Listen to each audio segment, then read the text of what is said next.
आप देख रहे हैं प्राइम टीवी, सच साहस सरोकार। नमस्कार, आप देख रहे हैं प्राइम टीवी और मैं हूं आपके साथ मुस्कान अजमानी। संसद के दोनों सदनों में महिला आरक्षण बिल पास हो गया है और इस बिल के पास होने से लोकसभा और राज्य के विधानसभाओं की 33% सीटें महिलाओं के लिए रिजर्व हो जाएंगी। केंद्र की मोदी सरकार ने सालों से लटके पड़े इस बिल को पास कराकर महिला आरक्षण की राह में बड़ी अड़चन को हल कर दिया है। ये मोदी सरकार की एक बड़ी उपलब्धि के तौर पर भी देखी जा रही है, लेकिन महिला आरक्षण बिल लागू होने से में लंबा इंतजार तो है ही, साथ ही कई चुनौतियां भी है। ये रिपोर्ट देखिए। महिला सशक्तिकरण का प्लान तैयार, संसद में गूंजेगी नारी शक्ति की हुंकार। महिला आरक्षण बिल संसद में पास, आधी आबादी के लिए जगी आस।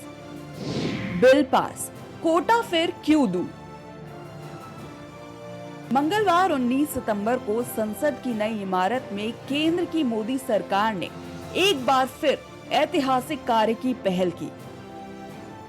नई संसद की पहली कार्यवाही के पहले ही दिन कानून मंत्री अर्जुन राम मेघवाल ने लोकसभा में सालों से लटके महिला आरक्षण बिल को पेश किया और अगले ही दिन लोकसभा में यह बिल पास हो गया और केंद्र ने एक बार फिर इतिहास रच दिया। महिला आरक्षण बिल के लिए लोकसभा में हुई वोटिंग में इसके पक्ष में 454 वोट पड़े, जबकि इसके विरोध में मात्र 2 ही वोट पड़े। अगले ही दिन नारी शक्ति वंदन बिल संसद के उच्च सदन में पेश किया गया और वहां भी कुछ घंटों की चर्चा के बाद यह बिल पास हो गया। राज्यसभा में बिल के समर्थन में 215 वोट पड़े, जबकि विरोध में एक भी वोट नहीं पड़ा। संसद के दोनों सदनों में पास हो चुके महिला आरक्षण विधेयक के मुताबिक संसद और राज्य की विधानसभाओं में महिलाओं के लिए 33% आरक्षण देने का प्रावधान किया गया है। विधेयक में स्पष्ट है कि लोकसभा, राज्यों की विधानसभाओं और राष्ट्रीय राजधानी क्षेत्र दिल्ली की विधानसभा में 1/3 सीटें महिलाओं के लिए आरक्षित होंगी, जिसका मतलब है कि लोकसभा की 543 सीटों में से 181 सीटें महिलाओं के लिए आरक्षित होंगी। वहीं पुडुचेरी जैसे केंद्र शासित प्रदेशों की विधानसभाओं में महिलाओं के लिए सीटें आरक्षित नहीं की गई हैं। नए कानून से देश के विभिन्न राज्यों के विधानसभा में 33% सीटें महिलाओं के लिए आरक्षित हो जाएंगी। मैं सभी माननीय सांसदों ने अपनी बात के प्रारंभ में तो पहले ही कहा है कि हम इसका समर्थन करते हैं और इसके लिए मैं सबका हृदय से अभिनंदन करता हूं, हृदय से आभार व्यक्त करता हूं। ये जो स्पिरिट पैदा हुआ है, ये स्पिरिट देश के जन जन में एक नया आत्मविश्वास पैदा करे। तो देखिए, विधानसभा में भविष्य की स्थिति आरक्षण लागू होने के बाद क्या होगी, इस पर एक नजर डालते हैं। आंध्र प्रदेश की अगर हम बात करें तो 175 विधानसभा सीटें जो है वो रिजर्व हो जाएंगी और साथ ही अगर हम पंजाब की बात करें तो 117 विधानसभा सीट रिजर्व हो जाएंगी और आरक्षित सीटों की अगर हम बात करें तेलंगाना की तो विधानसभा की 119 सीट रिजर्व हो जाएगी। आरक्षित सीटों की संख्या होगी 40। केरल विधानसभा की अगर हम बात करें तो 140 सीटें है कुल और उसमें से आरक्षण की भी जो परसेंटेज है वो तय हो गया है।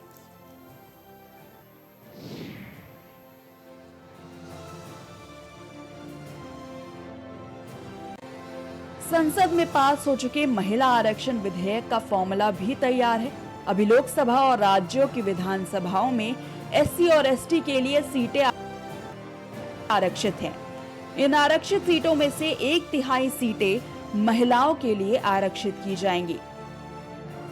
इस समय लोकसभा की 131 सीटें एससी एसटी के लिए आरक्षित हैं। महिला आरक्षण विधेयक के कानून बन जाने के बाद इनमें से 43 सीटें महिलाओं के लिए आरक्षित होंगी।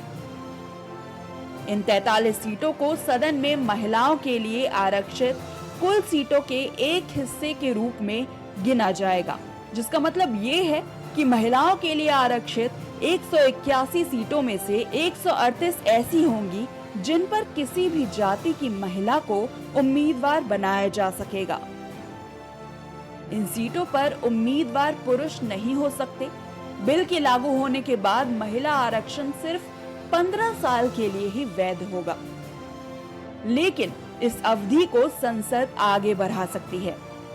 बिल में कहा गया है कि परिसीमन की हर प्रक्रिया के बाद आरक्षित सीटों का रोटेशन होगा। इसका विवरण संसद बाद में निर्धारित करेगी। सीटों के रोटेशन और परिसीमन को निर्धारित करने के लिए अलग एक कानून और अधिसूचना की जरूरत होगी। महिला आरक्षण का फॉर्मूला। संसद में 181 सीटें होंगी महिला आरक्षित। SC/ST की 43 सीटें होंगी महिला आरक्षित। 138 सीटों को किया जाएगा प्रबंध। महिला आरक्षित सीटों पर पुरुष नहीं लड़ सकेंगे चुनाव। अनारक्षित सीटों पर महिलाएं लड़ सकेंगी चुनाव। संसद के दोनों सदनों में अपार समर्थन। महज 3 दिनों में ये बिल पास तो हो गया, लेकिन इसके फौरन लागू होने के आसार नजर नहीं आ रहे हैं, क्योंकि महिला आरक्षित सीटों की गणना लोकसभा में सीटों की वर्तमान संख्या पर की गई है। परिसीमन के बाद इसमें बदलाव आने की संभावना है। दरअसल परिसीमन में लोकसभा और विधानसभा क्षेत्रों की जनसंख्या के आंकड़ों के आधार पर सीमाएं तय की जाती हैं। पिछला देशव्यापी परिसीमन 2002 में हुआ था, लेकिन इसे लागू 2008 में किया गया। परिसीमन की प्रक्रिया पूरे होने और लोकसभा और राज्य विधानसभाओं के भंग होने के बाद महिला आरक्षण प्रभावी हो सकता है। ऐसे में साफ जाहिर है कि 2024 के लोकसभा चुनाव से पहले महिला आरक्षण का लागू होना संभव नहीं है। लोकसभा में केंद्रीय गृह मंत्री अमित शाह ने एक सवाल के जवाब में कहा कि चुनाव के बाद जनगणना और फिर परिसीमन का काम कराया जाएगा, यानी जून 2024 में लोकसभा के चुनाव खत्म होंगे। इसके बाद अगर जनगणना का काम शुरू होता है तो उसमें कम से कम 1 साल का वक्त लग सकता है। जनगणना डेटा आने के बाद ही सरकार परिसीमन का काम शुरू कर सकती है। परिसीमन आयोग के गठन में भी वक्त लगता है। आयोग के गठन के बाद पिछली बार परिसीमन आयोग ने 5 साल में अपना काम पूरा किया था। ऐसे में माना जा रहा है इस बार में 3 से 5 साल का समय लग सकता है। परिसीमन कानून 2002 में इसको लेकर विस्तार से बताया गया है। परिसीमन होने के बाद आयोग उस रिपोर्ट को विधानसभा और लोकसभा के समक्ष रखती है। इसी कानून में भारत में 2026 से पहले परिसीमन पर रोक लगाई गई है। महिला आरक्षण में लंबा इंतजार। 2029 से पहले महिला आरक्षण मुश्किल। 3 से 5 साल में पूरा होगा परिसीमन। 2026 से पहले परिसीमन पर है रोक।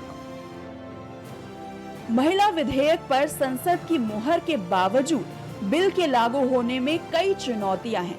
अभी ये साफ नहीं हुआ है कि लद्दाख, पुडुचेरी और चंडीगढ़ जैसे केंद्र शासित राज्य, जहां लोकसभा की केवल एक सीटें हैं, वहां सीटें कैसे आरक्षित की जाएंगी। उत्तर पूर्व के कुछ राज्यों जैसे मणिपुर और त्रिपुरा में 2 सीटें हैं, जबकि नागालैंड में लोकसभा की 1 ही सीट है। इन राज्यों में किस तरह से महिला आरक्षण लागू किया जाएगा? हालांकि पिछले महिला आरक्षण विधेयक में इस मामले को निपटा लिया गया था। साल 2010 में राज्यसभा की ओर से पारित किए गए विधेयक में कहा गया था कि जिन राज्यों या केंद्र शासित प्रदेशों में केवल 1 ही सीट है, वहां एक लोकसभा चुनाव में वो सीट महिलाओं के लिए आरक्षित होंगी और अगले 2 चुनाव में वो सीट आरक्षित नहीं होंगी। वही 2 सीटें वाले राज्यों में 2 लोकसभा चुनावों में 1 सीट आरक्षित होंगी, जबकि तीसरे चुनाव में महिलाओं के लिए कोई सीट आरक्षित नहीं होंगी। महिला आरक्षण की चुनौतियां, छोटे राज्यों में कैसे होगा रिजर्वेशन? 1 लोकसभा सीट वाले राज्यों कोटा कैसे? 2 लोकसभा सीट वाले राज्यों में क्या होगी व्यवस्था? नए परिसीमन की क्या होगी स्थिति? 17वीं लोकसभा में 82 महिलाएं चुनकर आई हैं। उनका प्रतिनिधित्व करीब 15% है। वहीं देश के 19 राज्यों की विधानसभाओं में महिलाओं का प्रतिनिधित्व 10% से कम है। महिला आरक्षण बिल पारित होने से तमाम सदनों में महिलाओं की संख्या में भारी इजाफा होगा, लेकिन इसमें एक रोड़ा देश की सामाजिक व्यवस्था भी है।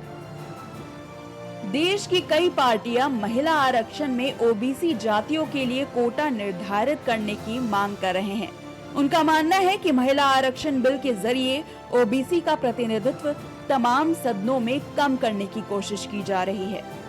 एमपीज को जैसे मंदिर में मूर्ति होती है वैसे मूर्तियां बना रखी हैं और ओबीसी की वहां पे मूर्तियां भर रखी हैं, मगर पावर बिल्कुल नहीं है।